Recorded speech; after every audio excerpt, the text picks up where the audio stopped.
Hey friends, it's Spence. Welcome to another video. This is my March reading wrap up. I'm so excited to talk about the books that I've read for the past month. There's actually not a lot, but all of these books come from kind of like different genres. Like I don't think there's any two books in this set that are from the same genre or age range. So I read a total of 10 books for the month of March, at least so far. Still a few days left in March, but I'll be talking about those in my next wrap up. So the first one is The Ocean at the End of the Lane by Neil Gaiman. I read this as part of the Mood Readers book club, hosted by Ina the Mood Reader. Go check out her channel. And I believe this is my first Neil Gaiman novel that isn't middle grade, so it was a real, it was a kind of a different experience because I've been used to his like younger works, and this being one of his most popular works, I was excited to get into this, and it did not disappoint. I really liked it. It's not a favorite by any means, but there's just a sort of magic to Neil Gaiman's writing that just captivates you, and this being a story of a boy who kind of goes back to his hometown and trying to figure out what really happened during his childhood, because some things are a little bit fuzzy. He just remembers a few little details here and there. This was a really interesting read. It's an inspection on childhood and what it means to, relive your childhood memories, and it's also like really dark fantasy, so I would just, be aware of that. Plot-wise though, it was a little, in typical Gaiman fashion, it's not anything explosive. It's just really, has this like eerie, dark feel to the story. So don't expect a page turner if that's what you're looking for. This is a more, just like, I think eerie is the perfect word to describe this fantasy. I think it's sometimes classified as horror, but I would say it's more dark fantasy. The next book that I read for the Tarabasa book club. So we read Arsenic and Adobo by Mia P. Manansara, and this is a cozy mystery. It's the first in the Tita Rosie Kitchen mysteries. And this is the first book in the series, and I really enjoyed it. I mean, it's not anything explosive or very dramatic because, it is a cozy mystery. So I think as a cozy mystery, it was really done well. I really loved the entire sleuthing thing and like the whole mystery. I also love the references to Filipino food. Oh my goodness, they were so good. And I also love the representation of not just Filipino Americans, but also like Indian Americans, like queer people, etc. It did take me a while to get kind of used to the writing style, but in the end, I really appreciated it because it felt like the main character was actually telling the story instead of just like an author telling the story. The narrative voice was so distinct that I felt that Leah was a real person. I guess I haven't really talked about what it's about, but so basically, Arsenic and Adobo is about Leah, who is trying to help out her tita or her aunt, trying to run this restaurant that they have. One day, her ex-boyfriend comes in, and her ex-boyfriend is known to just give the worst, like, negative reviews for the restaurants in town. And so she's a little wary of that. But then her ex orders some food as well as his stepdad. And while eating, her ex-boyfriend drops dead. And so they are now like the suspects of the death of her ex-boyfriend. So yeah, if you're looking for something like light to read, it's a very quick read, it's easy to digest and nothing overly dramatic, then I highly recommend this one. The next book is not exactly an art, but it was given to me by the author as a review copy, and that is Meadowsuite by C.J. Milbrand. This is the first in a trilogy, and I honestly don't think I'll read the rest of the series. So the thing is, it was very cozy, but the way I would describe this book is literally no plot, just vibes. This is literally the epitome of that. Like, there's very little plot to go off of. It's just literally vibes. It's just really literally feelings, and literally, I'm saying literally a lot. We're just sitting with the characters' feelings and like these very intimate character interactions. And we follow two characters. One is Freydolf, who is known as a pred. So a pred is kind of this race where they're really tall and they are kind of hairy. They have like these really interesting nails at the ends of their fingers, and they're kind of feared by the general public. And then he takes on an apprentice who is a Phlox, and this Phlox is a child named, I don't remember his name, and my internet is really crappy. So basically, Phlox are this race of people who have like horns like in their head, and that's pretty much it. But basically, this book is about their relationship as, master and apprentice, and how that develops into more of like a father-son kind of relationship, or like brother-brother relationship. And it was really cute. There were some really touching parts, but overall, I did not really enjoy this book that much because nothing happens. We're just sitting with them and watching them manipulate stones. And that's what this book is about. It's about the Pred, Freydolf, trying to...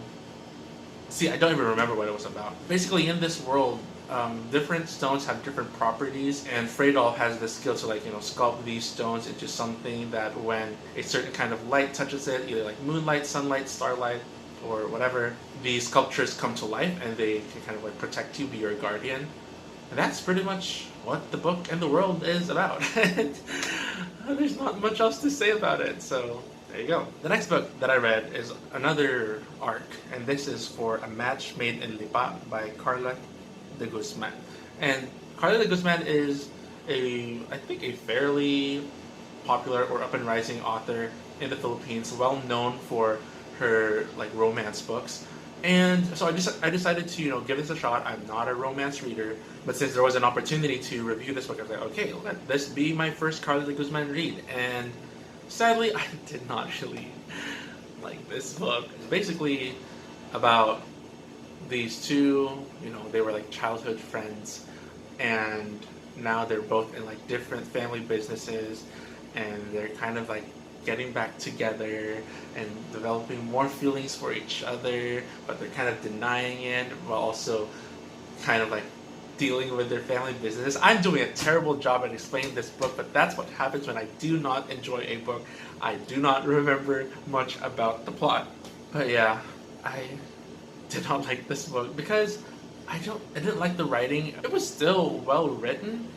I just didn't like it. I didn't like the style, especially since the narrative voice has all these like interruptions or like a lot of side comments. Another thing that I didn't like about this book was it's more a me thing than the book's fault, and it's the fact that the main character is big on astrology. Now, I don't have anything against astrology. A lot of my friends, are into that kind of thing, but I do kind of, in the same way that I hate it when people make, religion a personality trait, or I guess too much of a personality trait, I also do not like it when, people revolve their, whole personality around astrology to the point that it gets annoying and it gets, like every conversation is about that. And so, because the main character was like that, I was like really irritated by her.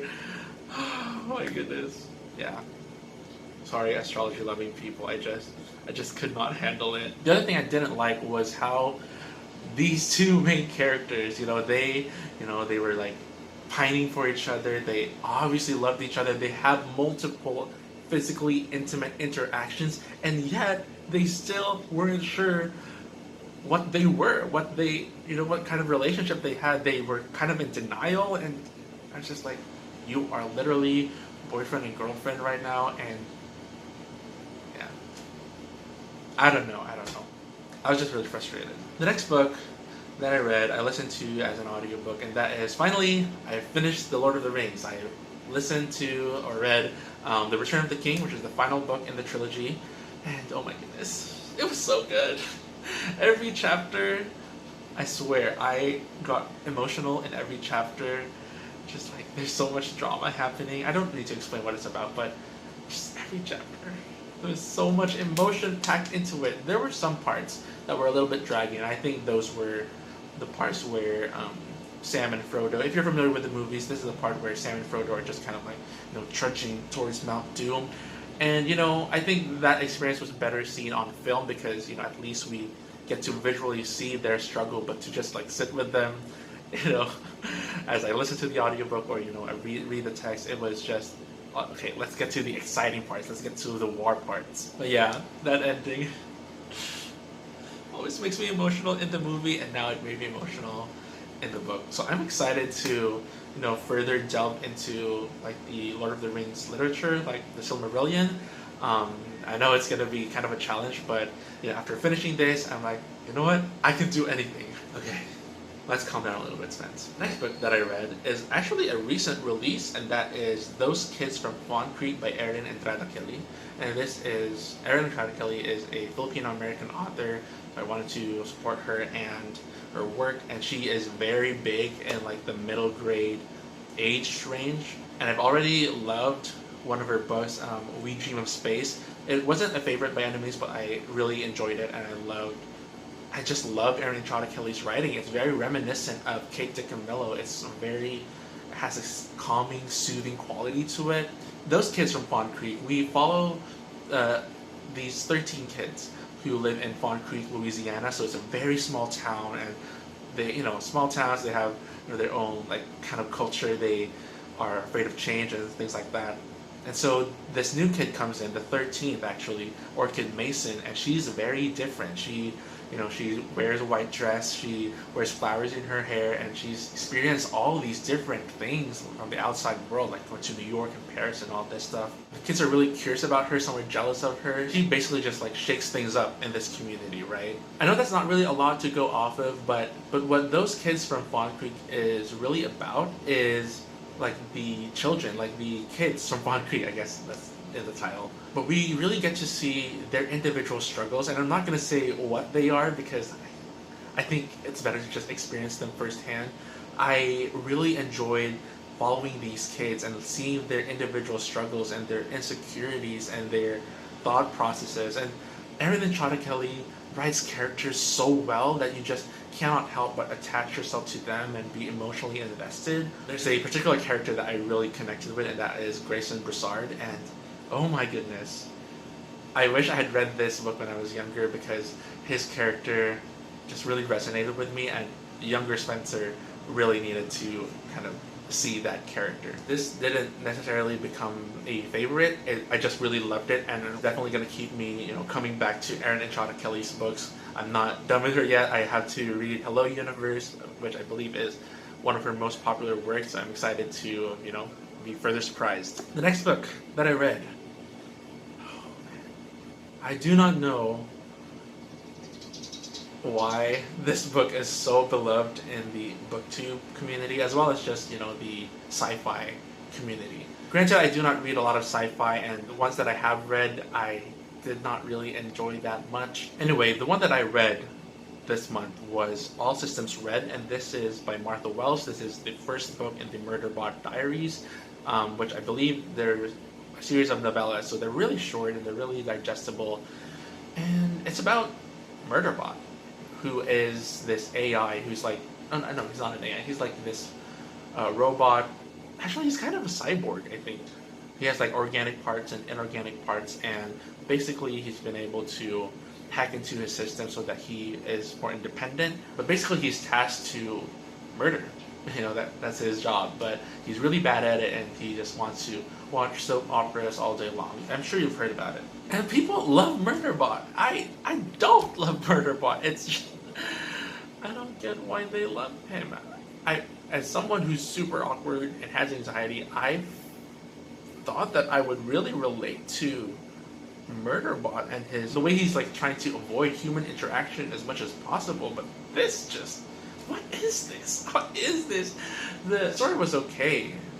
Actually, there wasn't much story at all. I heard that you read Murderbot for Murderbot, and if you don't like Murderbot, then don't continue the series. And that's definitely what I'm going to do. Not going to continue the series because I did not care about this at all. I really don't see how this became as popular as it is. Maybe I just don't have a heart.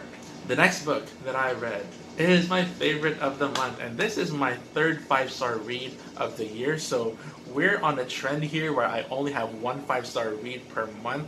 It's not a trend I like, but we're just gonna keep going. But anyway, I read Queen of the Tiles by Hannah Alkaf, and this is actually an arc, so it's gonna come out later this month by the time you're seeing this. So definitely check it out because this, oh my goodness, this was so good.